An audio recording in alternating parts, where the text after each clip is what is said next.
Christian Anarchism frequently asked questions. Question 4. Jesus told us to render unto Caesar the things that are Caesar's. Doesn't that mean we have to obey the government?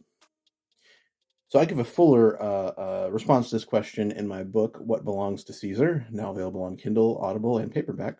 But here's the short answer.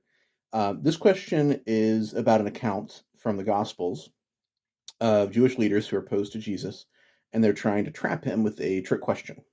So they want to know if Jesus thinks that his fellow Jews are obligated to pay taxes to Caesar or not.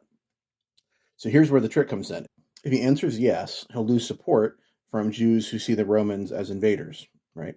But if he says no, then he'll out himself as a revolutionary against the state, and that's going to get him in trouble with the Roman Empire, right? So Jesus has to give a pretty careful response here. He asks to see the coin that was used to pay the poll tax, and he questions whose face and inscription are on it. Caesar's, they respond. So Jesus retorts, then render, which means give back, then give back, in other words, to Caesar the things that are Caesar's, and to God the things that are God's.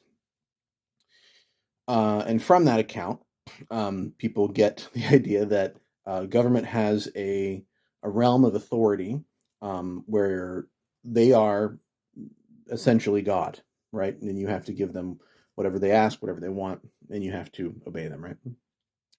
But two questions I think should emerge from the biblical account, naturally, if you're not reading it with blinders on. The first question is, what actually does belong to Caesar, right? The traditional pro-government reading is that your soul belongs to God, but everything else is the domain of the state. Second question is, render means give back, right? So whatever it is that belongs to Caesar in this passage, it's something that we currently, or that they, his audience, currently had in their possession. So what is it? What belongs to Caesar? Well, the coin, duh. Caesar minted the coin. He allowed the people to use it, but it belongs to him, right? So he can ask for it back whenever he likes. It's his private property. Jesus isn't saying that everything belongs to Caesar or everything non-spiritual. Everything belongs to God, right?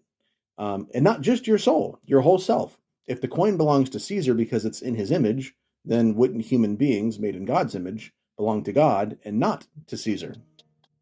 Those who take this passage to be teaching that you belong to the state are turning it upside down and getting the exact opposite meaning out of it of what Jesus intended.